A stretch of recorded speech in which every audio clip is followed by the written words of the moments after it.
let's discuss the educational rights of the women in Islam.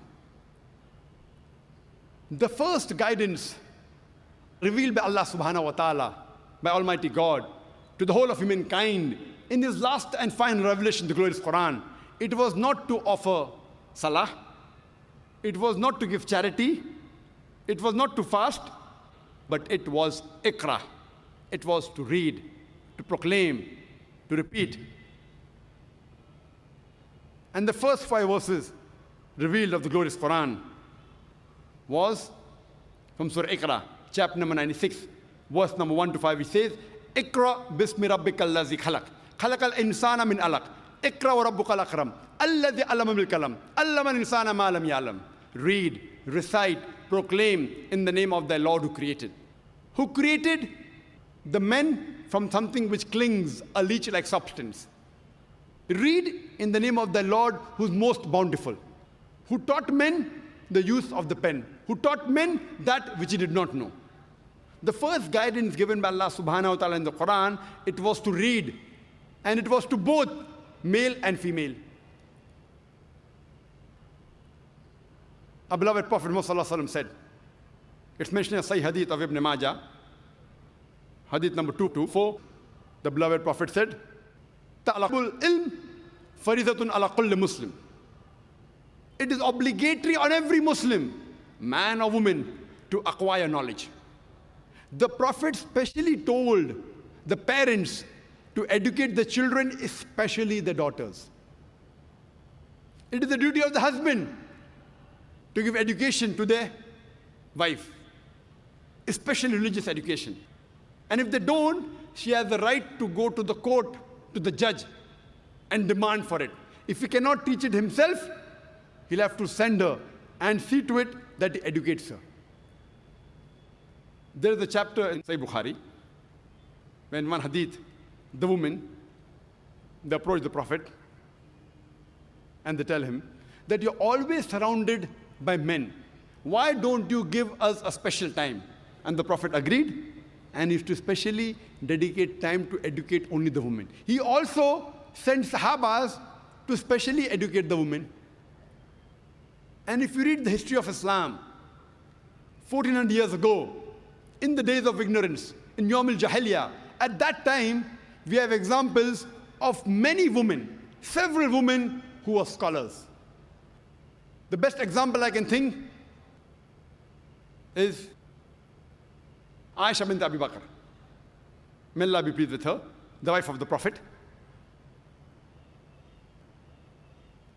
And one of her very famous student, by the name of Arwa, may Allah be pleased with her, she says that I have not come across a scholar greater than Aisha, may Allah be pleased with her, in learning of the Quran, in obligatory duties, in lawful and unlawful things, in literature and poetry, in Arabic history and genealogy.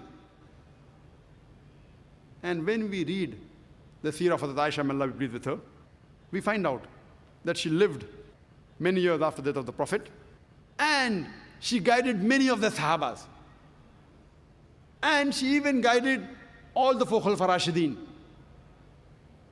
Many a time, when foreign delegations came to the Prophet, and when they discussed medicine, etc., Hazrat Aisha, may Allah be pleased with her, her memory was very good. She used to memorize them.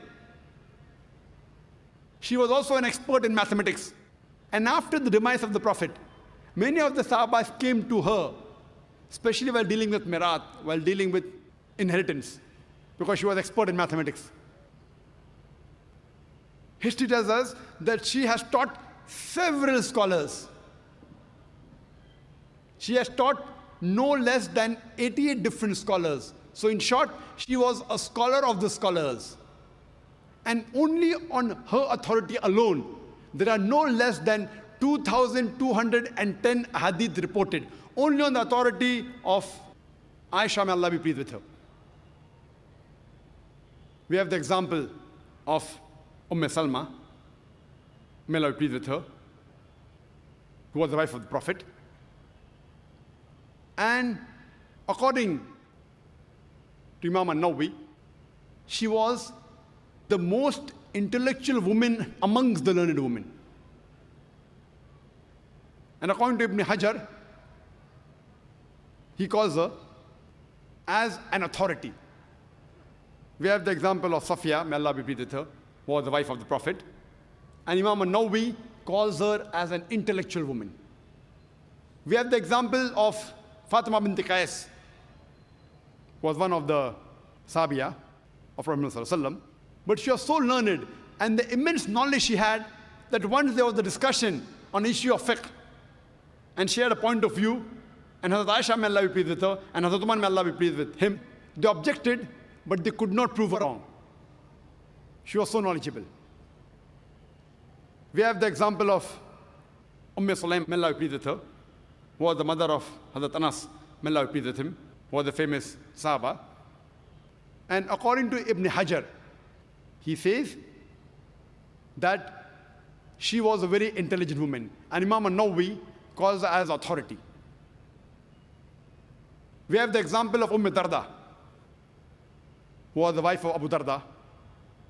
And Imam Bukhari, in his Sahih Bukhari, he calls her as an authority on the science of hadith. We have the example of Sayyidah Nafisa. Sayyidah Nafisa, she was a scholar, and she taught many students. One amongst her students was Imam Shafi. May Allah have mercy on him. We also have the example of Aisha bint Saad ibn Abi Waqas. She too was a scholar, and amongst her students, one of the students was Imam Malik. May Allah have mercy on him. Rahimullah. Imagine in the days of ignorance, in Yawm al-Jahiliyyah, there were several women who were scholars. At that time, people were hardly educated, and imagine we have examples of several women who were great scholars.